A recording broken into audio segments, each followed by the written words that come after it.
શબ્દો સમજીને વાપરો, કેમ કે શબ્દો પાસે અર્થ જરૂર હોય છે, પણ તેનું અર્થઘટન તો મન પાસે જ હોય છે. આત્મવિશ્વાસ, મનોબળ અને સંકલ્પ આ ત્રણ તીર જેના ભાથામાં હોય એ માણસ અઘરામાં પણ અઘરું નિશાન વીંધી શકે છે.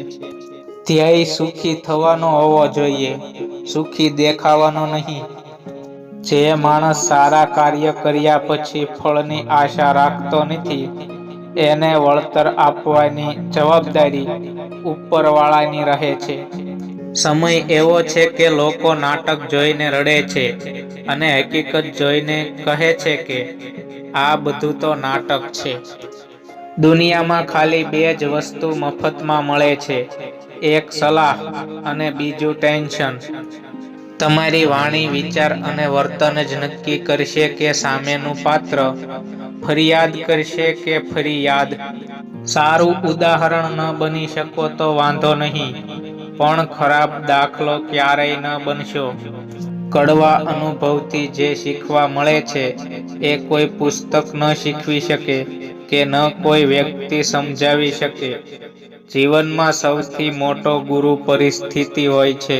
તણાવ મુક્ત રહેવું હોય તો જે છે એને છુપાવવાનો પ્રયત્ન ના કરો, જે નથી એને બતાવવાનો પ્રયલ ના કરો.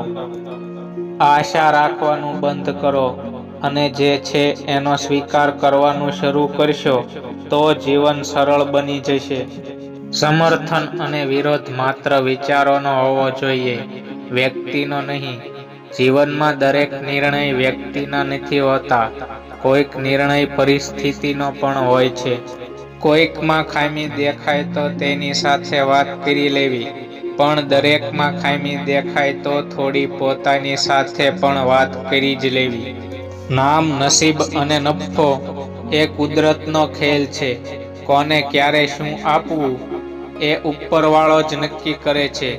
ધીરજ અને શ્રદ્ધા રાખો.